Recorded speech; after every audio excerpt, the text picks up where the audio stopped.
Bonjour.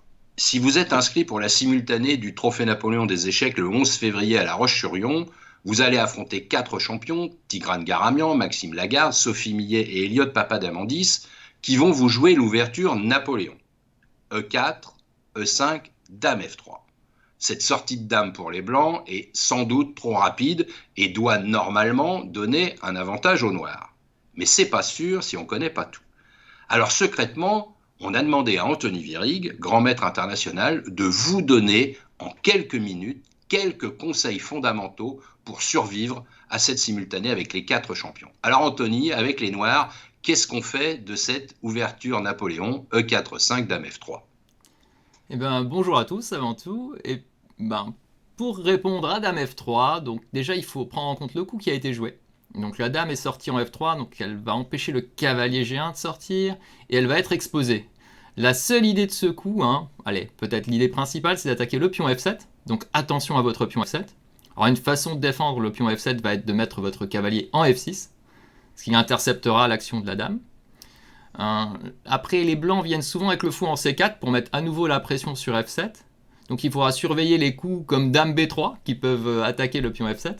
Donc le conseil qu'on pourrait donner, c'est de sortir votre cavalier assez vite, le fou F8 aussi assez vite, peut-être en C5, et faire le petit roc. Comme ça, au moins, votre pion F7 sera bien défendu par votre tour et le roi. Et Ok. je peux donner Alors, peut-être voici un un autre petit conseil. conseil. Allons-y, allons-y. Il est Ah, preneur. si on commence à parler échecs, ça y est. Et je me disais aussi, si vous voulez l'embêter, votre adversaire, donc que ce soit Tigrane ou Elliot ou Maxime, je crois, vous Et jouerez Sophie. peut-être cavalier C6 avec l'idée d'aller en D4 pour attaquer la dame. Ou encore un coup, une fois que vous auriez poussé le pion D, par exemple, vous pouvez même essayer de pousser D6 ou D5, vous pouvez aussi avoir des coups comme fou G4 qui peuvent intervenir pour attaquer la dame, donc essayez d'embêter cette dame. Bon, le plus logique est quand même ce cavalier C6 qui va aller en D4 et menacer aussi en C2.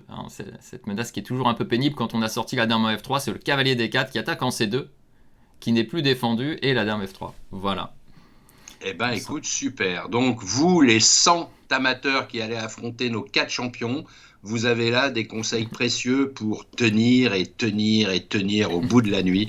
Et qui sait, et c'est arrivé lors des 2 premières éditions du Trophée Napoléon et de sa simultanée géante, vaincre nos champions.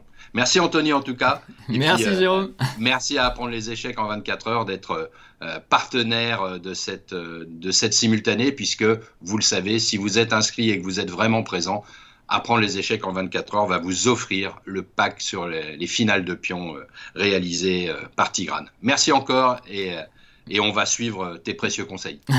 Merci.